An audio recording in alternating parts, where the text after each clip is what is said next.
Hello, and welcome to another edition of Heavy Hands. I'm your host, Connor. With me, as always, is my co-host, Phil. Yo, Phil. UFC 319. I had to remind myself what the number was. That is the card on our docket today, first and foremost. Dricus du Plessis versus Khamzat Chimaev is the main event. They finally got Chimaev in there. They are cashing that cashing the Chech. Is there a pun there? Oh, no, there is no pun there. Let's pretend it never happened. They finally are getting their payday essentially out of Chimaev as one of the most exciting prospects to ever join the UFC, who very quickly seemed to be going nowhere. He's here now, taking on the unique middleweight champion, Dricus du Plessis. And the rest of the card, I'll be honest, it is full of fighters I know in relatively interesting matchups. It does sort of feel like what, 6 or 7 years ago I would have considered a good fight night card, undercard, rather than a real like banner pay-per-view. There's not a lot of other really like title contender type matchups here, are there? No, there's nothing that's making you think, not only am I watching like the present top of these divisions, but I'm watching the future as well. Right. It's just like, it's a bunch of people that you're familiar with. Which isn't to say it's bad. Again, like, even right down to the prelims, there's stuff I like all over this card. Mm-hmm. Yeah. It's fine. Yeah, I mean, it's entirely blue names. That alone, yeah, that tells you right there. That's the bar. That's the bar. It can't be nonsense. Everybody merits a Wikipedia page. Yep, as one of the last times, hopefully, that American audiences will be paying these staggering amounts of money to actually view these cards. Right. Well, that is, of course, the big news of the week. At least everyone's blue. Everyone's blue. And so is the Paramount Plus logo, Phil. Mm-hmm. Paramount Plus doesn't have a Wikipedia page. I don't know. But that's the big news of the week. The UFC has announced their new broadcasting partner. They're leaving ESPN Plus behind to go to a streaming service that I consider the home of Star Trek. Yep. I think they will be their only sporting property on there. I'm just excited for the brand crossovers, the IP crossovers, Phil. I want to see, do we get a guest referee spot from Constable Odo? Maybe we can get Quark in the commentary booth or on the analysis desk. These are all very outdated Star Trek references for old Star Treks watched by old people. Reference some of the new stuff, Colin. Okay, yeah. some of the very popular, well-liked new Star Trek, huh? Yeah, everyone knows about the new captains, like, But also, someone pointed out something which is specifically references to us. This may mean a vast increase in the number of terrible movies starring MMA fighters. That would be a treat. We could get more 2024 style roadhouses. Yeah, that was so good. Wasn't that a fun experience? Or maybe we can get Dricus appearing on an episode of Star Trek. Maybe the crossovers will go the other way. Dricus is playing the Gorn that fought Captain Kirk. Oh, yes. We've never seen anyone being able to capture this particular fighting style quite so well. Oh my God, he somehow fights just wearing trunks, but as if he's wearing an 80-pound latex rubber suit. And he's half blind. Yeah. He can't fucking see. If Khamzat Chimaev hits him with the Star Trek double axe handle to the back of the head, he should get the title immediately. Yep. But yeah, that's the time will tell. I mean, we're both a little partly baffled and partly very cynically resigned, right, to the idea that the UFC has gotten basically more than twice what they got from ESPN and Disney for a product which, over the course of the ESPN Plus run, has pretty undeniably gotten worse. Mm-hmm. Yep. Many of what were considered its divisions that people cared about are simply just not as good, or they have lost their key stars. The week-in, week-out product is simply impossible to keep up with. And it just seems like nobody in charge of the actual day-to-day operation of the sport is really all that plugged in. Yep. That's the prevailing feeling, is that, Dana White is not the only one who is would rather spend his time watching boxing on his phone or seeing, drunk Iraq war veterans slapping each other into early CTE than, actually managing the UFC roster and the matchmaking. Everyone just seems a little checked out, and why shouldn't they be? I mean, frankly, yeah, they've managed to double their broadcast rights under this strategy, so expect it to continue. I will say it's good. It is good for it's good for you. If definitely no pay-per-views. I already have Paramount Plus because of all the Star Trek I've obviously been watching. Hey. I hope it doesn't just get drastically worse, because if it doesn't, it will just be an upgrade for me as a viewer.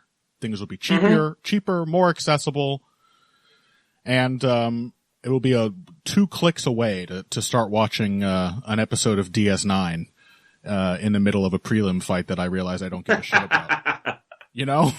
Just the ideal experience. Just a short jaunt to watch the episode where Jake Sisko is an old man who kills himself at the end. Dark. Yeah. Dricus du Plessis, Khamzat Chimaev. That's our main event for UFC 319. Dricus du Plessis, much like Alexandre Pantoja, has sort of come out the other side of what looks like an improbable run at the title to now being a pretty well-established long reigning champ. I mean, he has to be one of the longer reigning champions active in the UFC right now. Yeah, I would guess so. With 3 title fights, 3 title wins in a row under his belt, now there's some asterisks there because, other champions who are probably capable of that have been jumping around for weight classes or whatever. Valentina Shevchenko had her little hiccup, which took her out of the current running. But 3 in a row. I mean, I think Pantoja just got 4. He's definitely one of the most consecutively successful champions in the UFC right now. And it's still hard not to say that, unlike Pantoja, that has something to do with the overall quality and current state of the middleweight division over which he presides. Right? Yeah. We've got a Robert Whittaker who now seems to be very clearly nearing the end of a career, with a young man's game that is not aging particularly well. Sean Strickland comprises 2 of those title fights. And I think a great deal of Sean Strickland's enduring position in the rankings has to do with the fact that he keeps having somewhat competitive fights with Dricus du Plessis, which he is nonetheless clearly incapable of actually winning. And then an also pretty shot late career version of Israel Adesanya. It feels like some good timing for Dricus du Plessis, who is, of course, a very strange, weird fighter. Now, we're going to get some hate for that because people like black and white. And they don't like when you can acknowledge that Dricus du Plessis has many special qualities, while at the same time having many special qualities. If you catch my drift. Yep. That is the case, right? Like, you can't take away from Dricus du Plessis that he's insanely tough. He has a unique mind for fighting. And I mean that genuinely and in a complimentary way. We've said this many times. An unusually calm, composed, and thoughtful fighter who actually makes his weird jankiness work for him. He is really, really difficult, if not impossible, to dissuade. He does not accept bad positions. He does not accept the momentum of a fight going against him for longer than half a round. Like, he just is a super determined and poised fighter. There's no denying it. On top of which, he's very powerful and a good athlete who nonetheless appears to be as uncoordinated as Betch Kohea. Yep. It's a weird mix. That's part of the magic of Dricus du Plessis. He is both hilarious and impressive to watch all at the same time. Yeah. And, you know, I think it's important to stay critical of, like, not to just be like, well, maybe this guy's actually found a secret, you know, maybe this is secretly like a super good kind of technique that no one's, that he's just better and he's just figured it out in a way. You know, because this is sort of what people are wanting you to do when someone puts together a string of victories like this, right? Right. They're like, well, you know, it's working, so it must be good. Yeah. But no, like constantly falling over and like getting horrifically out of position and, you know, throwing yourself on your own face and all of the many, many completely insane things that Dricus does is not like a technique revolution. And yeah, there's been many times where people have, the classic example is like Tyron Woodley, who strung together like 3 or 4 title defenses in a very good version of the UFC's welterweight division, and the whole time you're just like, oh, this guy's game is pretty flawed. Yeah, it still won a bunch, and then it didn't anymore. Yeah, and then, you know, never again. Admittedly, du Plessis is a much more rugged, robust fighter, as you said. He's just capable of fighting his way back into fights in a way which, like someone like Woodley wasn't. There are more cracks. You also can't ignore the fact that at some point it is going to catch up with him. Yeah, there are more cracks, but he's just going to chin. He's much better at shoring them up and fighting back. Like he is just more of a fighter mentally than Tyron Woodley, right? Yep. But this fight, man, I just don't know. Just before, in fact, before we get on to that, just tell me a prediction. How long until Dricus du Plessis is having his penis eaten by a raccoon? Ooh. Do they have raccoons in South Africa? Presumably be something different. Yeah, a honey badger. Yeah, honey badger. Much worse. Much worse. They don't have thumbs, so, you know, but they're reckless.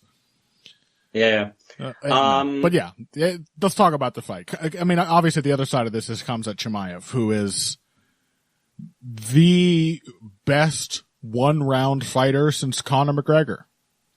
He's the best one-round fighter ever. Come on. Yeah, I mean, man, at this moment, he's.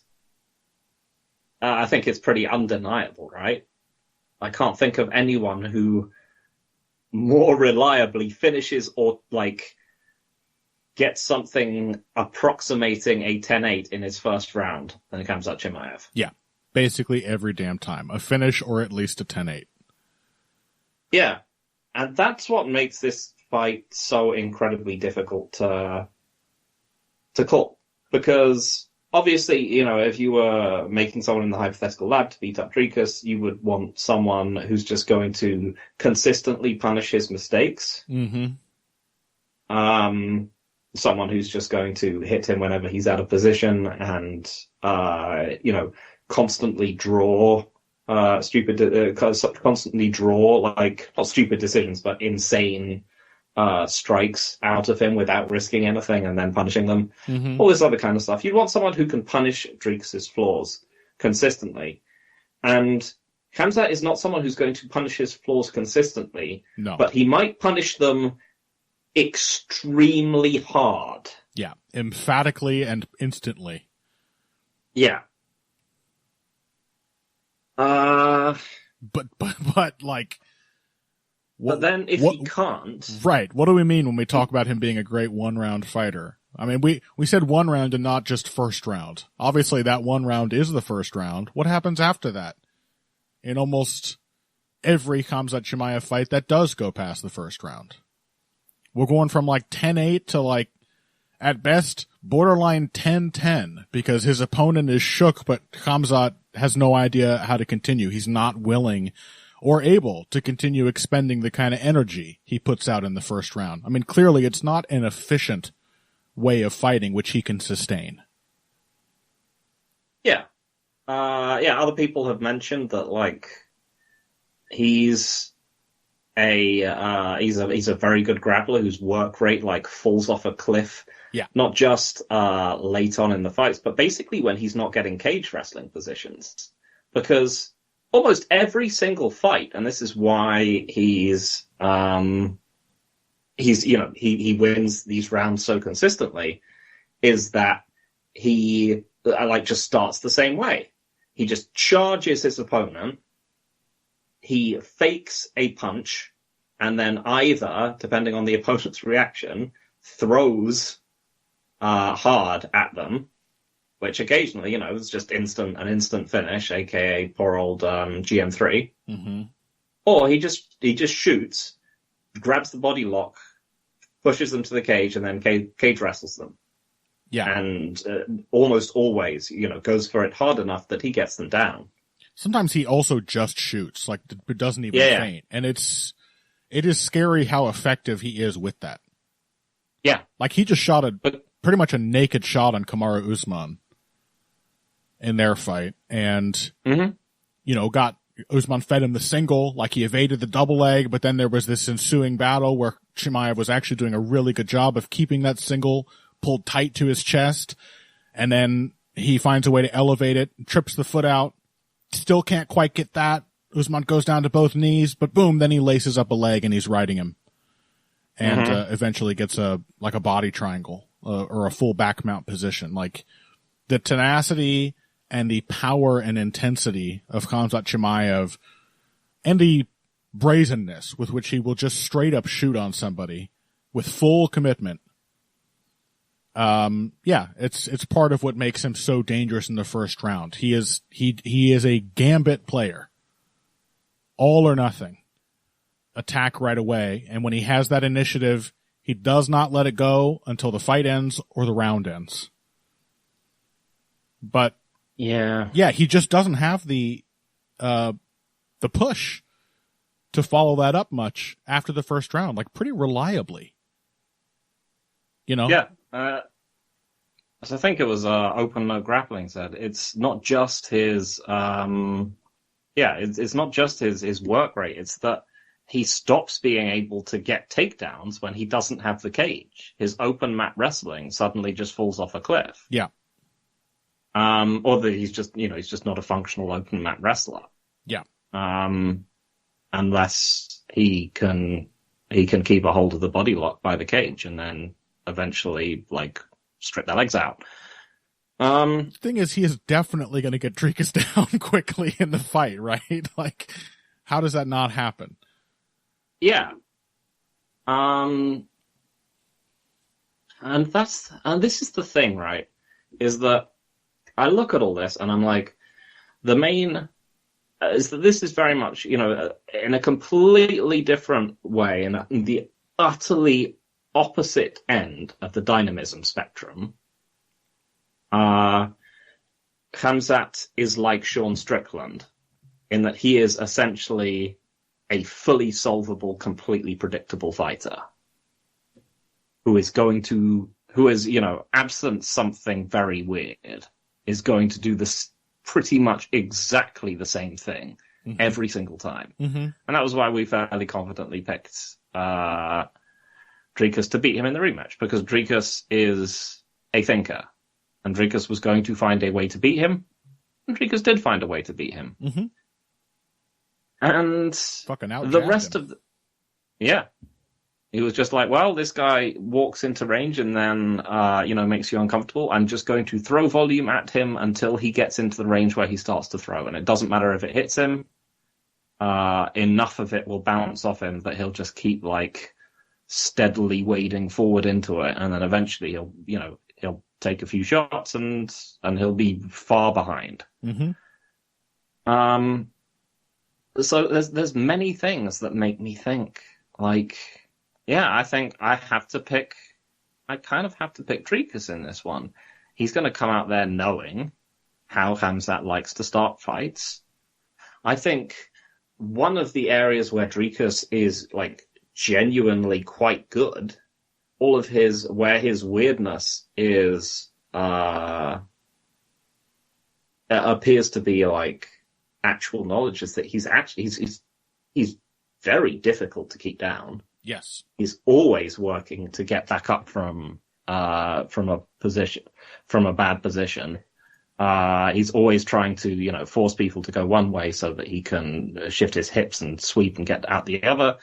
He's got like this, he's just got like an array of bizarre techniques, and defensively it seems to work better for him than it does offensively, frankly, when he's, we've seen him do his like lap drop onto his own face kind of thing. But like as a defensive scrambler, he's been very good. So I look at it, I'm like, one of these guys is a genuine 5-round fighter. This is perhaps like defensive scrambling is perhaps the best single area of his game. That's the biggest opportunity from the guy against him, who is immensely predictable. I kind of feel like I have to pick Dricus. And then I watched Dricus fight him. I know. And I'm sure I've got this nailed, right? And then I just watched, like, you're like, okay, what does it look like when he fights like a wrestler, like a wrestle boxer, someone who's just gonna like level. And you watch the Brunson fight. You watch him get taken down in less than 10 seconds by Derek Brunson. And it's but not just that, everything that happens in that fight. You remember the part where he like that's the one where he pulls himself. Remember the part where he must knock all the wind out of himself. He pulls him directly on top of him and lands flat, like both shoulder blades on the ground. No, I think that was Tavares. No, the Brunson one is the one where he tries like shooting into Derek Brunson as Brunson's like coming forward, because I think Brunson's buzzed him or something, and then he just goes directly into Brunson's hips and just bounces straight back off. Like it's like Brunson's just walking into him like a kind of sumo takedown, and just him getting constantly clipped up on the feet. Yep, it's horrific. Yep. I'm like, can I pick this to survive? Because one of my things when I'm not sure about fights is that I'm also just like, oh, if one person is going to win the early going easily, I should pick them, because, that could translate into a finish, or it could translate into a significant round lead, and I just watch fights like that, and I'm like, how can I trust him to win this? Yeah. At all. It just seems like it's such a clear true outcome fight, right? Mm-hmm. Because, I think at this point, it's hard not to say Dricus is a pretty reliable late round, championship round fighter. Even if he looks completely winded, like, he will knowingly take rounds off to get his energy back, Oh, this is very fun. Have you seen that he's still talking about the nose thing? Oh God, is he? What did he say? He's like, he was just saying something about how, like, look at how much energy I've got. People back in the day, back then people used to say, "Oh, he's got no energy," and look at me now. And it was just, that wasn't what people were saying, Dreekus. People were saying that you fought like you were drunk, like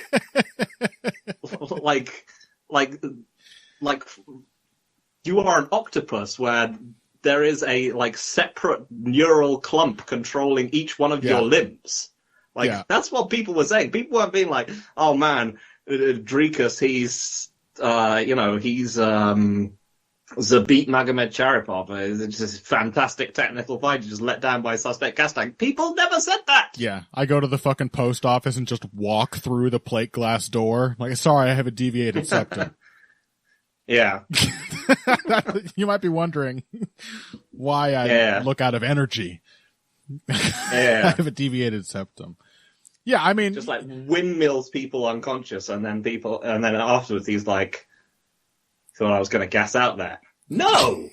I mean, the thing is, people did also comment on his tendency to gas, which is still there. Yeah, he's still just he looks identical. He just. Like I said, just he recovers. Bit more controlled now. He recovers from it as he always has. Yeah. Yeah. He doesn't. He always comes back, but he does exhaust himself because he's incredibly inefficient. Mm-hmm. Incredibly, he just has superior conditioning and will recover. And like we said, the mindset thing. Like Dricus du Plessis is never mentally beaten. Mm-hmm. But yeah. He fuck the nose. He still gets tired. Look at the turnaround that happened in that Israel Adesanya fight. It was just like his fight with Darren Till, where there's in the second round, he's like, "Oh God, oh shit," and then he starts getting pressed and just hit by everything because he can't muster the energy to do anything except hold his gloves up.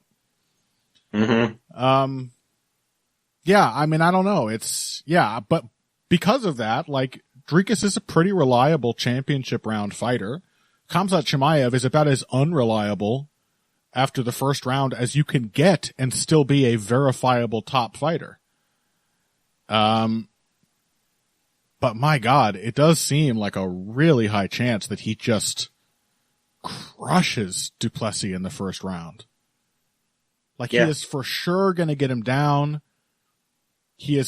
And du Plessis might be a good scrambler, but it just means he's likely to get him in. Khamzat is not like Derek Brunson. Derek Brunson got du Plessis down and couldn't even get any damage off because he wanted to keep the position. He wanted to stay in top half guard or whatever it was, or side control with the cross phase. He wanted to stay heavy.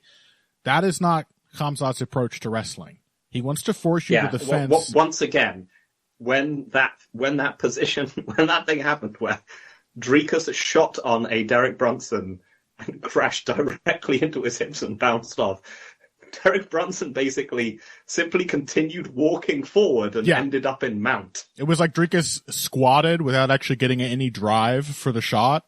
And so he just ended up, you ever had somebody just sort of poke you in the chest when you're squatting on the balls of your feet? Yeah. And you just fall over? Yeah, that's what happened. And Khamzat, you're a strong scrambler, but you're going to be allowed to scramble right into a position where it is a horrible game of pick your poison.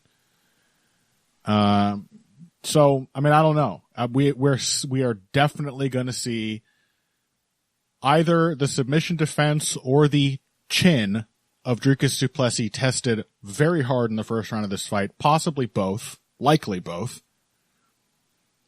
And if he can survive, then I will pick him. I'm just going to hold my pick until after the first round, if that's okay. Mm-hmm. No. What do you mean? I'll see, unless Khamzat Chimaev wins immediately, and then I'll be like, okay, I'm picking Dricus. That doesn't count? No, it doesn't count. Pick one. Because this is the thing, is that also it being a two-true outcome, as most two-true outcomes are, if you get it wrong, you'll look stupid. Yeah. Because it will be completely inevitable once it happens. It's like us saying that Dolidze Hernandez was tough to call, right? Mm-hmm. We also called that a two-true outcome fight. And now imagine if you went back with the benefit of hindsight and said, yeah, it was hard to say if Dolidze could win this. And he just got fucking ground into a paste for the entirety of the bout. Yeah. No, you're absolutely right. Well, I suppose just for fun, if you're going to pick Dricus, that is kind of my instinct, because I didn't even say I was going to pick Dricus. Well, I said, you have to pick Dricus. And then I watched him. Oh, and then you backpedaled. Okay. Yeah. I mean, that is usually my instinct. God knows my instincts are terrible, but I'm usually not on the side of pick the guy who can only win if it happens immediately. I also do think we are maybe slightly overstating, how much of a first round glass cannon Khamzat is. Oh, I didn't say he's a glass cannon. That fucking Gilbert fight remained a war on the feet. He was still hanging tough and landing big shots. He definitely stopped completely winning after the first round, but it remained a fight. Yeah. Yeah, he's still, mostly winning and doing well. He's keeping... the Usman fight, I don't think he... I think I remember I just called that as a draw. Yeah, I mean, basically everything stopped happening until Usman got the idea in round 3 that he should use his 1-2s and just started landing at will. But it slowed down because Khamzat just couldn't press anymore or didn't want to. Yeah. But yeah, the Burns fight, that fight, he's still capable of throwing with power.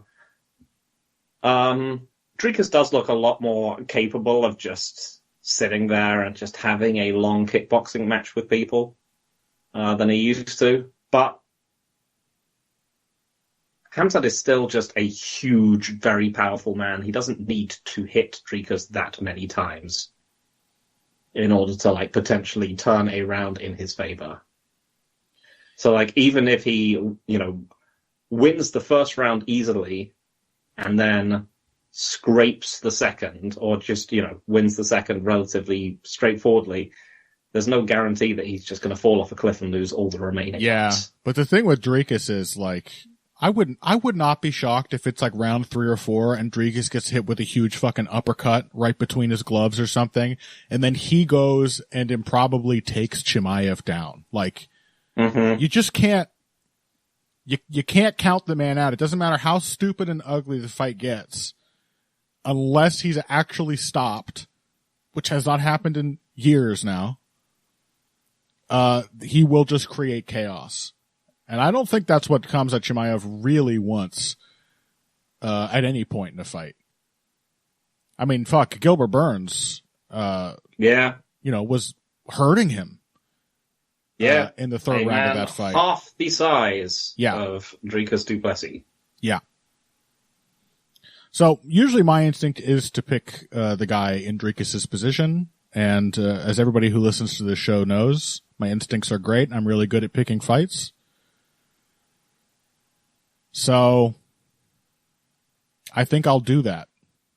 So you're going to pick Dricus? I think so.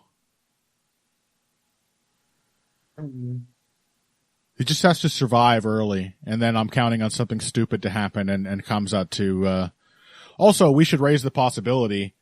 There's a chance that Khamzat tries to fight differently, given that this is his first 5 round championship booking. Yeah. He might actually try to measure himself, and God knows what happens if he tries to change the one way he knows how to fight. Yeah. So yes, he's literally never done that. Yeah. Boy, I don't know. Yeah, because like I said, in the ones where I'm not sure, it's almost always best to pick the big dynamic threat. Yeah. Because you just never know what that translates into. There's so many probability branches you can get from being a big dynamic threat. You're like, oh, he just knocked him out instantly. Oh, he submitted him instantly. Oh, he busted his nose. He broke his jaw. He fucked up his arm. He did something to him that actually meant that the rest of the fight became much more unwinnable. It's such a good probabilistic advantage to just be able to fuck the other person up pretty badly. Yep. So yeah, I think I'm going to pick Dricus. I think that's going against what you... Yeah, I still feel like I have to pick him. Yeah. I mean, it's the one area where he's good. Should we watch that Derek Brunson? Submitted. Should we watch that Derek Brunson don't fight make me again? watch the Brunson fight. No, it makes me feel so bad about picking him. It's the last time he's faced an offensive wrestler of any kind. I know. And he spends the whole first round getting both horribly out-wrestled and smashed in the face on the feet. Like, God. I feel so stupid to pick him here. Fine, I'm gonna pick Hamzat. I'm gonna... Fine. You pick whoever you want, Phil. We can be wrong together or one of us can be victorious. No, you're right. I can't watch that Brunson fight and then pick... and then pick him over...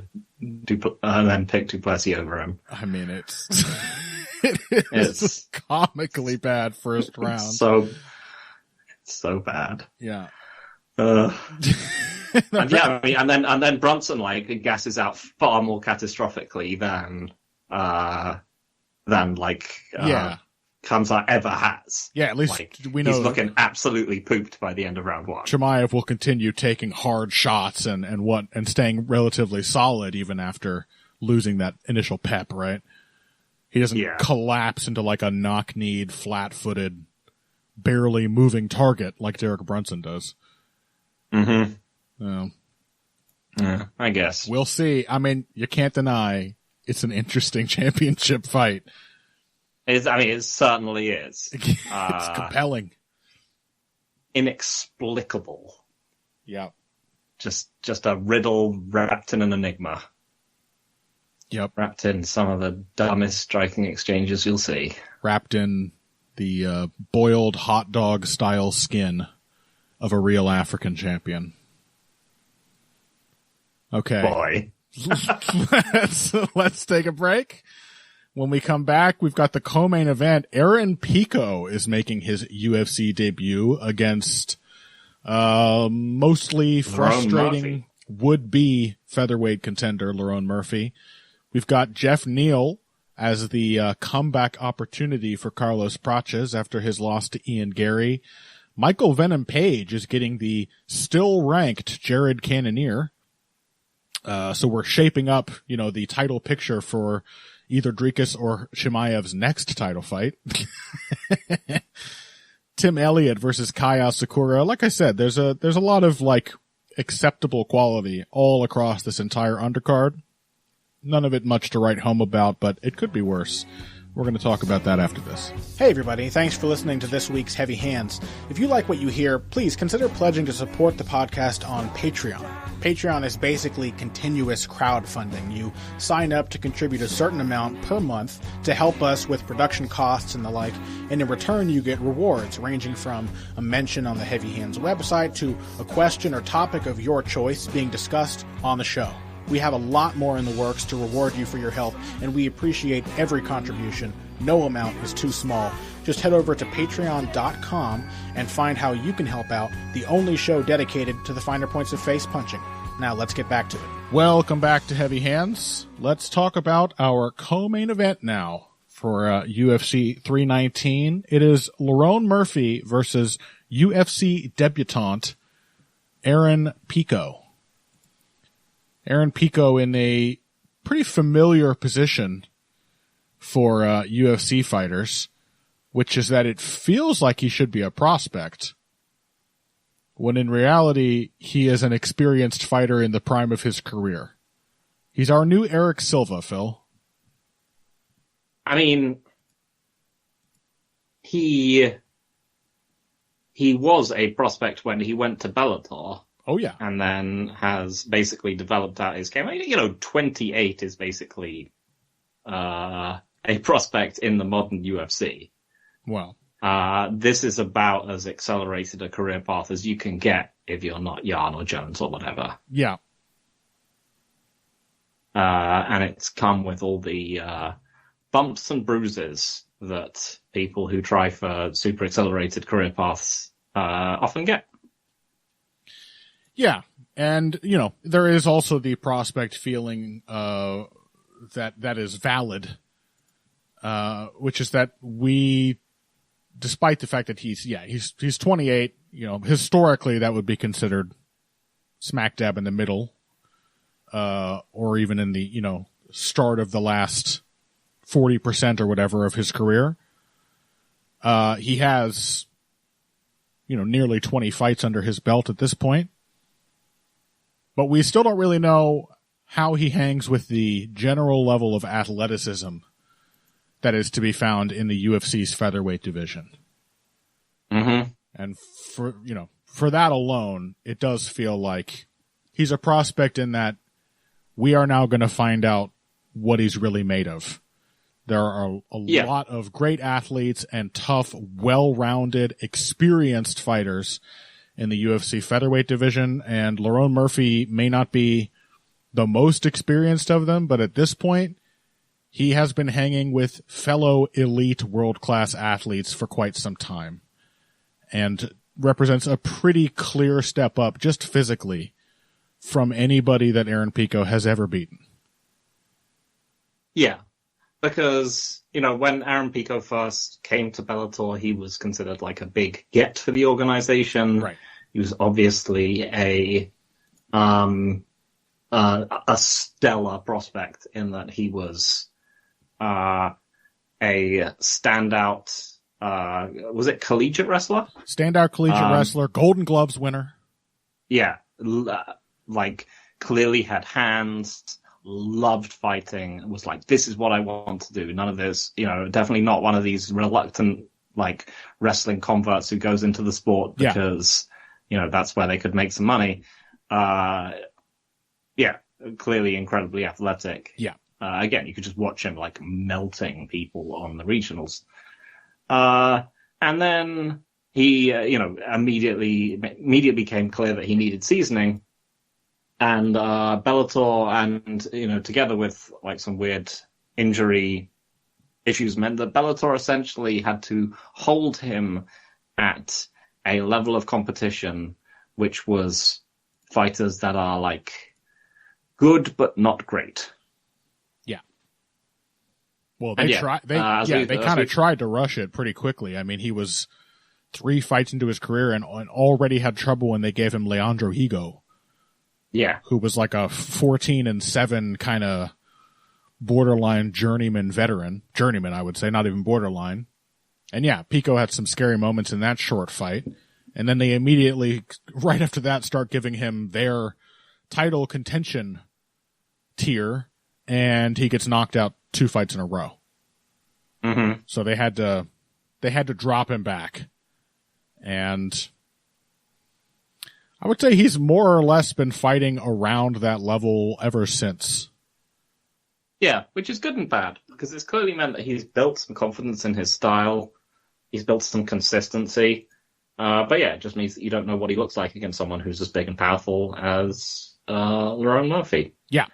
So yeah, let's talk about that style. So we were talking a bit about him before we started recording. And yeah, I think he is one of these fighters who is a tactile fighter.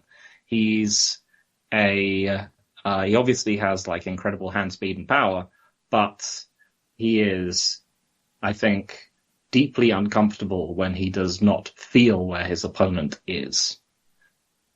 Which means that he has developed a style, his earlier fights were essentially him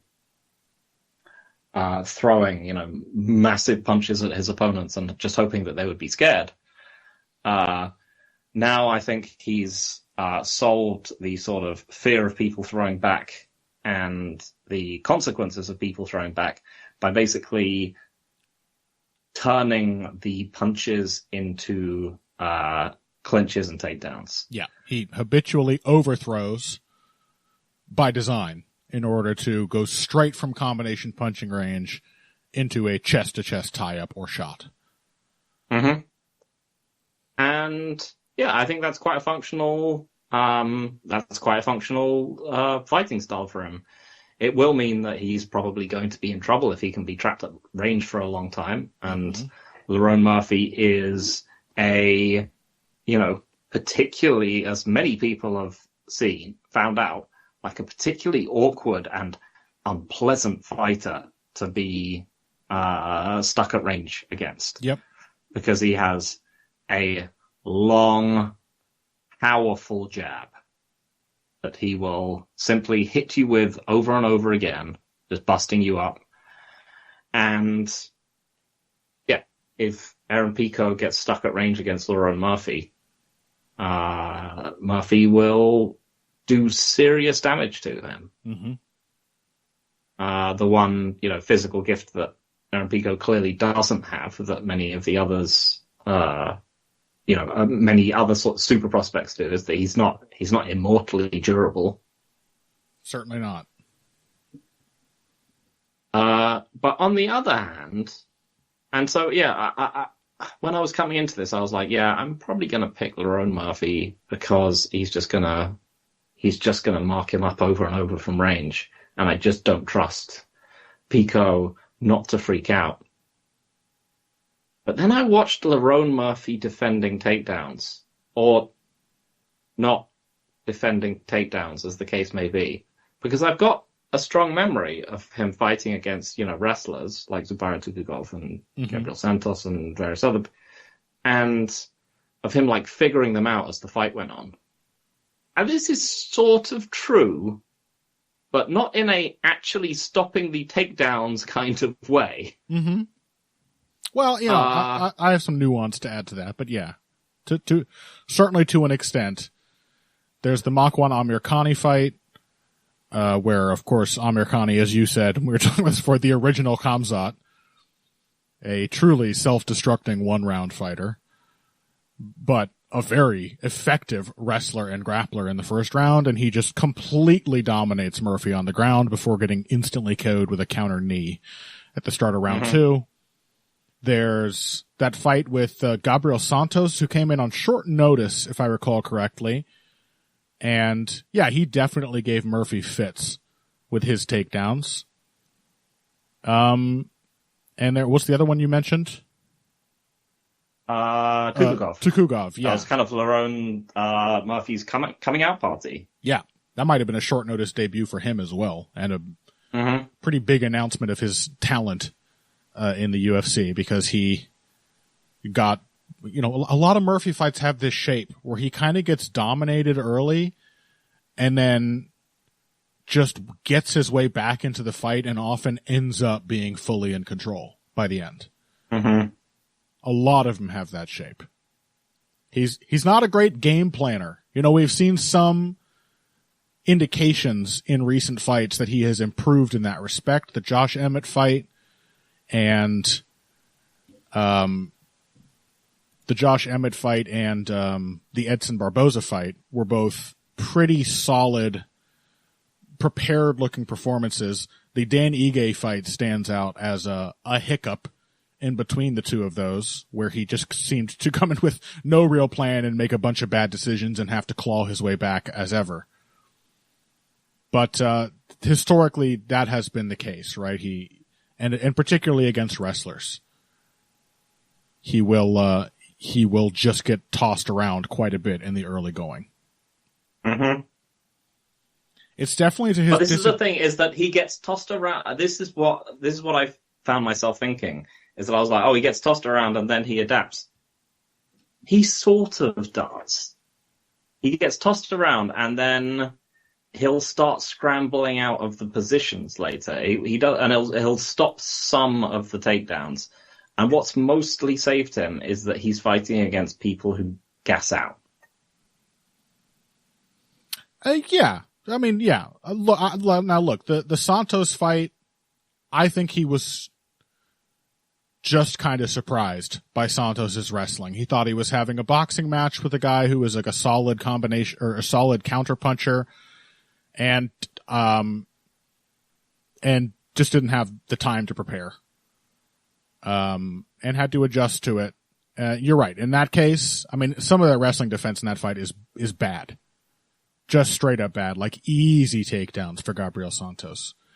On the other hand, the Emmett fight, I know it's an old Josh Emmett, but, and yeah, he still gets taken down, I think 4 times by Emmett. But he is also defending a lot of takedowns after the first few really surprise him. Like there is actually I think an improvement there in, getting the Wizard, either stuffing Josh Emmett's head down or dragging him up off the hips. Like there's better wrestling instinct pretty clearly in that fight than he has shown in some of those earlier ones. So I don't know that I'm ready to just write him off as somebody who is guaranteed to have to fight up from the ground as a counter to wrestlers. The other side of that, though, is that he does scramble back to good positions. Like, even the people who have gotten tons of takedowns on Lerone Murphy, I don't think anyone... Gabriel Santos got, 5 takedowns? I don't think he got 5 minutes of control. Yeah. Got 3 or 4 total, and a lot of those, really hard-fought, sort of extended scrambling sequences. Likewise for Josh Emmett, I think he got 4 takedowns and maybe booked 3 minutes of control overall or something. Some of that, by the way, is also time spent defending the takedown against the fence. It's arguable whether you could even call that a control position. So just to, even if we were to accept that Murphy's takedown defense is simply bad, or will at least be very bad in the first round, which is a distinct possibility even now, I think. Nobody who has had wrestling success against him has actually just beaten him with the wrestling. You will get stood back up. You will have to fight him in the clinch. You will have to close in on him over again. Now, it's to his disadvantage that this is a 3-round fight. I think if this were like a Fight Night main event or something, I would pick him very, very comfortably. Because that's just enough time for him to get every read he needs on Aaron Pico's shots, to wear Pico down a little bit, and to pile up damage from range. Because I would give Murphy a pretty substantial advantage the longer this stays at range on the feet. Pico's dangerous, but he's also vulnerable and uncomfortable there. Like you said, he defensively, he is pretty non-existent at range. Yep. So I don't know. I mean, Pico is a strong wrestler, and he will enter into those takedowns off of dangerous punching combinations. Murphy will definitely allow himself to get backed into the fence, and he will definitely be scrambling within the first minute or two of this fight. If not, just getting held on his back for a minute or two. Yeah, I came in really prepared to pick Lerone Murphy here. I thought this was a bad style matchup for Pico, and it might still end up looking like that. If he does get stranded at range, I have no confidence in Pico to be able to survive against Murphy. I just have, watching Pico's recent fights, I just find myself thinking, what if it's just not like that at all? Mm-hmm. What if we're talking a, prime athlete in, who's really figuring out how their game works, and that they can just, all they need to do is do it as consistently as possible. And he simply goes out there and he takes Lerone Murphy down and just rinse repeats on him and just keeps him off balance for the whole fight. Because the other thing about him being a tactile fighter that separates him from all the other people who have been fighting Lerone Murphy is that he is not simply just going for takedowns. He is constantly beating people up. Yeah. He is a genuinely dangerous transitional definitely. Striker. He can generate incredible amounts of power in, short spaces. The last fight against Corrales, when he's got him up against the cage and he's just landing short shots, and then suddenly Corrales is just done. Mm-hmm. That he is not just it's a very, I think it does work as a bit of a sort of team alpha male game, but it's a more violent one than most of the, than most of what team alpha male will do. So he's not a big top position controlling player, but he is just constantly piling up offense. It's a more modern cutting edge wrestling for MMA game, right? Than the guys that Murphy has generally been testing his defensive wrestling against. It is more in because the all they were doing Hernandez... was mostly trying to hit him with either offensively empty takedowns, control takedowns, or submission threats that he was scrambling out of. I think Pico will be trying to beat him up. I don't think it's necessarily the smart pick to take Pico here. I think, again, we've seen this many times, the simple size dynamic is, especially for someone who's going to be going out there to run a wrestling game. If it suddenly turns out that he just gets really knackered trying to muscle around someone who's just as big and consistent and tireless as Lerone Murphy. And then he's just like, well, let me just get a break, and then he gets his face jabbed off. This is, I think, probably the smart pick in this situation. But I think I'm going to pick Pico. I just think that, just watching Murphy, I was just like, you know what? I can't trust this guy to win against this game. Not if we're talking a young fighter who's just getting confident and is like, this is my time to shine kind of thing. All I have to do is just do this for 3 rounds. I think there's a good chance he can do it for 3 rounds. Should be a great fight, though. There is no doubt that Lerone Murphy can be a very bad defensive wrestler. I am still definitely going to take Murphy for many of the reasons that you just noted, as counters to your pick, right? He's taller, has a 3-inch reach advantage, and is a big, well-muscled, athletic guy on top of just sheer size. He uses his reach well. He is very dangerous in transitions himself, not so much in the offensive wrestling way of Pico, but in striking out of clinches, finding little moments, as the opponent is, talk about that Makran Amirkhani fight. Would not be the first time Aaron Pico ducked into a knee and got instantly KO'd. Yeah, it's a good point. I think he did show against Josh Emmett. Granted, not as I think it's a point well made that Pico feels more like a Khamzat, and in this case I don't mean the 1-round fighter thing, but the connectiveness of his wrestling attack, or like an Anthony Hernandez, or like a Merab, or an Islam Makhachev, or a Khabib, like Bryce Mitchell on a good day, like the continued chain wrestling attack having further layers well after the first, second, or third takedown attack is defended, and accepting, even encouraging the opponent to get into scrambles and transitions where they can then be punished and position can be advanced as they are trying to escape, as they are forced to escape. That is a much better modern MMA wrestling game than what Josh Emmett brings to the table. Josh Emmett's wrestling game is his B game. It's his backup, right? Yep. But I just don't trust Aaron Pico to make that work consistently here. I think he's going to have to fight really hard against a big, very strong, and as you said, certifiably tireless athlete in Lerone Murphy. I think the positions are going to come less easily, probably before the first round is even done.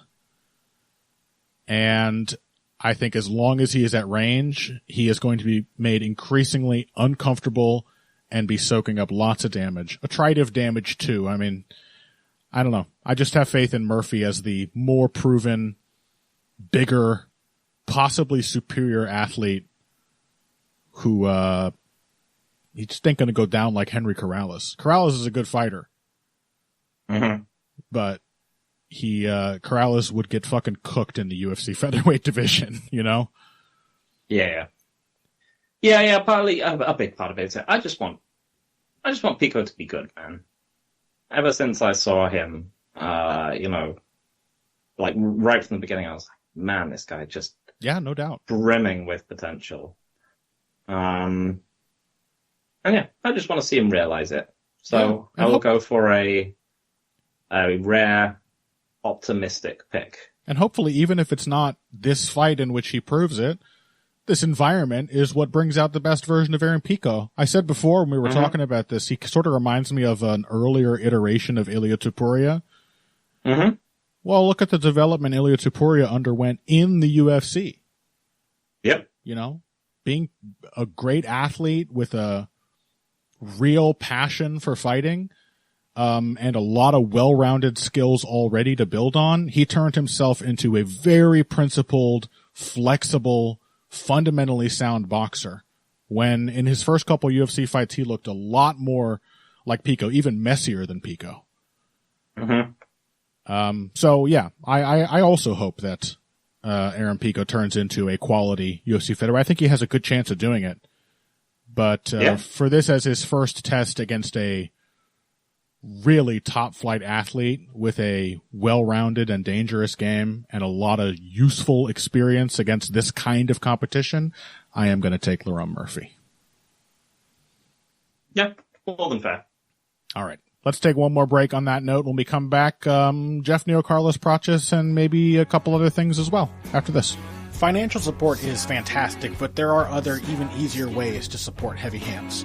Perhaps the best is by spreading the word. We know our fan base. You're all cool, popular people with serious social media presences. You're tastemakers and trendsetters. Okay, there are one or two of you that don't fit that description. You know who you are, but no matter what, you can always help us out by telling folks about the show. You can also give us a positive rating and review on iTunes and Stitcher, things like that. We rely on word of mouth and positive feedback to grow and improve, so thank you very much for your time and your help. Now, back to the show. Welcome back to Heavy Hands. We are now talking about Jeff Neal versus Carlos Prates. I like this fight. Yeah? I quite like this matchup. Carlos Prates ran into a wall of smug technical precision called Ian Machado Gary. Very nearly got a win anyway, because fundamentally Ian Gary is a guy who does not want to have to brawl. And Carlos Prates is so tough and so single-minded, he kind of made a brawl happen. But he really, really got shown up through the first 3.5 rounds of that fight. And all of his time-wasting tendencies, his sort of non-existent wedge-driving game, as you might put it, Phil, inconsistent ability to generate initiative and take advantage of all the reactions to cut off the cage, you know, just really, really got picked apart by somebody who was constantly forcing him to adjust his feet and popping him every time he thought he was getting close to a good position. And so he's got a lot to prove, I think. And they've given him Jeff Neal, who for many years now has never been quite good enough to break through into the status of like an actual title contender, has often been very frustrating to watch, but has always been incredibly difficult to beat. Like, even the people who beat him, they tend to be truly elite welterweights, and they tend to have a tough fucking run of it. Jeff Neal will fight you if you try to beat him. So, this is the other thing that you mentioned. Carlos Prates, of course, is a southpaw. Still worth asking, how does he do against southpaws? Yeah. And it is always worth asking. It is. And at least in the UFC, it remains an open question. Yep. Because he hasn't fought any. I would say that Prates just fundamentally has much more of a typical southpaw kind of game. Very left hand and left leg dependent. The jab it can be effective. Shit, it turned out to be effective against Ian Gary. It's one of the first shots he started to actually connect with on a consistent basis. But it's an afterthought. That didn't start happening until the third round. Jeff Neal, on the other hand, also hasn't been tested against many southpaws. He had just a minute and a half to prove himself against a fairly old and worn down Rafael dos Anjos in his last fight. But even had I not seen that, my instinct would be to say that Jeff Neal's game will work fine against a fellow southpaw, because Jeff Neal is a 1-2 machine who uses his jab against every orthodox fighter he faces. He can still be plenty left-hand happy and throw like 3. Yeah, I mean, he's a very left side happy in terms of like the power that. Was it a Luque that he fought where he like just finished him with like 35 left uppercuts? Yeah. Yeah, that was the like, one. No, I will never throw this other hand. Yeah. Although since then, we have seen a bit more of the Jeff Neal right hook and the Jeff Neal jab as actual effective punches. But yeah, even if the left hand was his preferred power hand, his heavily preferred power hand before, he's still been a 1-2 punching machine for a long time. And in the brief glimpse we got against RDA, that was an aggressive, fully two-handed boxing assault for as long as it lasted. Yeah. Against a fellow southpaw. Yep. My instinct says that this stands to be a tough fight for Carlos Prates, actually. Yeah. Yeah, I think this one might make me sad. Because I think there's a solid chance that like Jeff Neal's just gonna like smoke him for 7 or 8 minutes of this fight. And I think the main question is like what happens after that. Because as you mentioned, like Prates has the ability to turn around fights that are going badly simply because he's got mutant KO power. And one thing you cannot really say about Jeff Neal is that he is good at controlling fights safely. No. Because that's the other thing that you get from Jeff Neal fights, is that you pretty much get fun bangers. Yeah. Regardless of who he's up against. Like, sure, Jeff Neal, he's a powerful, straight, clean striker. He's gonna be able to just pick apart Nico Price. No, this is not the case. War. He's going to have an insane, stupid, Duplessis-esque, like swang and bang fight where they're the exchanges get increasingly mad until I can't even remember what Nico Price tries taking him down and then just detonates on the ground. Jeff Neal gets on top somehow and just squishes him. Is that what happens? I think that might be right. I don't know. You have to watch it while we talk and refresh your and my memory both of that one. Yeah, I'm pretty sure Price tries to take him down and then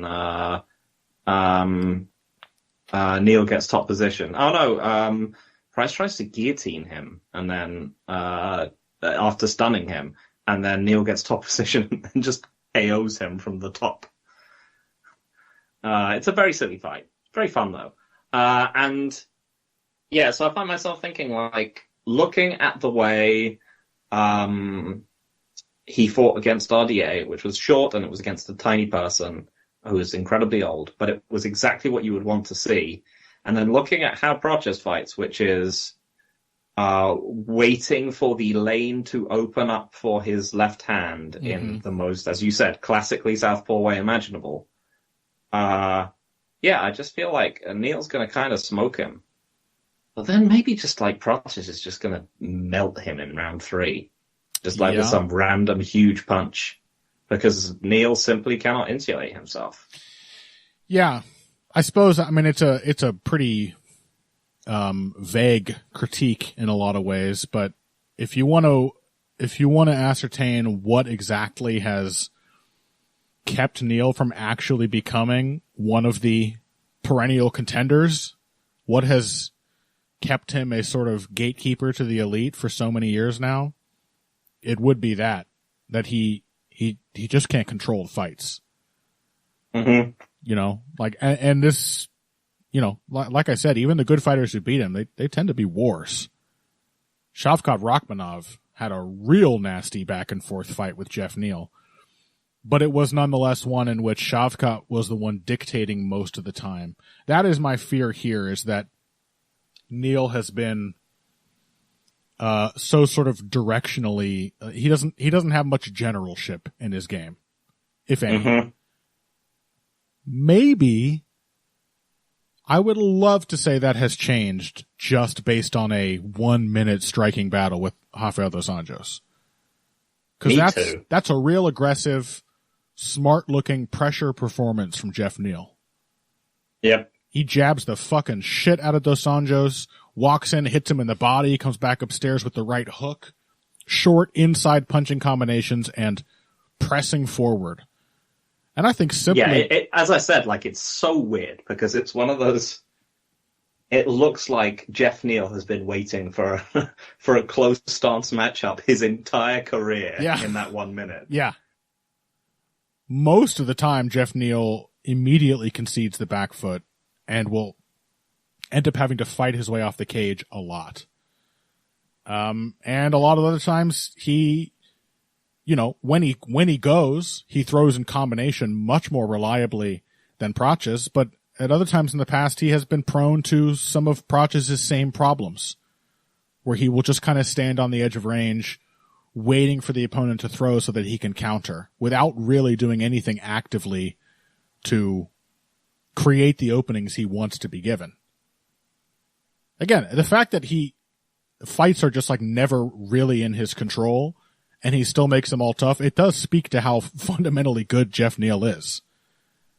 You know, that being fast and durable, throwing in combination consistently, and actually having some pretty decent defense to set up his counterpunching as well. Like, all of these things allow him to hang with much more consistently great fighters, but they rarely allow him to beat them. If he does come into this fight and is putting the pressure on Carlos Prates, I think he has a really good chance of winning, actually. Prates got fucked up by Trevin Giles, who put him on the back foot, being a much messier, much less defensively sound, but still quick-handed and reasonably powerful combination puncher. That's a fight where Prates ate like twice as many shots from Giles, despite getting the finish ultimately. But Giles is a guy who collapses. Jeff Neal doesn't. Not like that anyway. But and I think even if he doesn't come out pressuring, he still has a pretty good chance, because the way Prates fights, he really needs the KO to reliably win. Mm-hmm. Not that it's certainly not impossible that he gets it. Granted, Jeff Neal has not been KO'd since 2017, when he had a really stupid fight with Kevin Holland, of all people. He's fought some good punchers since then, taken some big shots. Seems pretty damn durable to me. Still, it's possible. Prates is a nuclear puncher. But even if Prates gets his fight, that fucking time wasting of his still seems like I think I'm going to pick Jeff Neal.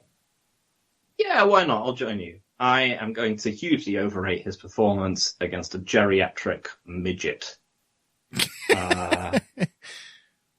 And just be like, he's just going to out-hustle this colossal power puncher based on how he did against retirement home RDA. I'm also going off that Shavkat fight, man. Mm-hmm. Crazy fight. Third round, he is hurting Shavkat. He is nailing him on the counter, and Shavkat just has no choice but to keep pressing in. Shavkat, unlike Prates, has a real clear path to victory in the clinches. Yep. Prates can be dangerous in the clinches, but he doesn't have the... it's not what he does. Yeah, and it definitely, and it's not the all-terrain kind of attack that Rachmanov represents in the clinches either, where there's a really credible wrestling threat on top of everything else. Mm-hmm. So I think guaranteed Southpaw versus Southpaw fights in boxing have a well-deserved reputation of being really shitty and slow. Southpaw versus Southpaw fights in MMA, in my experience, tend to be brawls. Yep. Where the, respective lack of experience and lack of control ability in general among MMA fighters on the feet, they just tend to spill over. Suddenly a Southpaw fights somebody against whom their lead hand has like a really clear path, and they suddenly find themselves setting up combinations much more easily than against Orthodox fighters. I don't know. We get a lot more Hendricks versus Lawlers in MMA than you might expect. So I think this seems guaranteed to be a pretty fucking fun fight. But I'll give my vote of confidence to Jeff Neal. Yeah, me too. Again, I think there's a real solid chance that this is going to be very sad, and he's going to be kind of whooping up on him, and then one massive punch is going to just turn everything around. Oh yeah, because he is tough, and he's been a long time since he's been KO'd, but it hasn't been long since he's been hurt. No, he gets hurt in almost all of these crazy fights he has. Yep. Yeah. But yeah, I'll be optimistic today in my picks. I will join you on picking Jeff Neal, and we will doom him. We will doom him together, you and I. Yep. One more for the glue factory. It's vertical integration for you, Phil. You really, you win either way. Either you make a smart pick or you reap the rewards. Just another one into the pot. Okay. Well, I think that will do it for UFC 319. There are some other interesting fights here, but we'll wait until next week to find out just how interesting they actually turned out to be. Michael Page, title contender. I can't wait. Michael Page versus... in the stacked middleweight division will he fight for his title eliminator? We were talking about Michael Page versus Sean Strickland for a title eliminator. What a banger that would be. Yeah. Well, that is going to do it for this week's episode of Heavy Hands. I want to thank you all for joining us here, and I hope you're looking forward to next week's episode as much as we are, because I cannot fucking wait to talk about whatever happens in this main event. I'm really actually I'm increasingly very excited for du Plessis Chimaev. I think it's going to be a treat for the senses. It's genuinely one of the more unpredictable fights I can think of in recent memory, while still having a very obvious dynamic. Yeah. Who knows? We're just throwing a couple of Bearcats into a canvas sack, throwing it in the river and seeing which one crawls bedraggled out of the water downstream. I can't wait. Jesus. People in Ohio have some horrific pastimes. You guys don't do that over there? No. You have badgers. You don't throw badgers? We've got the Cornish for that. So we'll be back to talk about this bit of animal cruelty next week. Until then, find us on social media at Boxing Bush. That's me on Twitter at Evil Greg Jackson. That is Phil. You can also find me on Blue Sky at King Typo. Please check out my Substack, facepunching.substack.com. It's not quite done yet, but I'm working on a little Mike McCallum piece. Mike McCallum. We talked about George Foreman when he passed away. Quite appropriately, I guess. We didn't mention Mike McCallum because he never had the esteem of someone like George Foreman, but he is genuinely one of the best, most technical boxers I've ever seen. And I'm writing a little something about his particular talent for body punching. So you can find that over on facepunching.substack.com. And also check out the Patreon, patreon.com/heavyhands. We talked about Fluffy Hernandez, and you could just hear me drooling as I describe all the ways he found of humiliating Roman Dolidze. You can find that over on our Patreon. We appreciate your support. We appreciate you listening, and we'll be back next week. Until then, if you came here today for the finer points of face punching, you came to the right place. This has been Heavy Hands.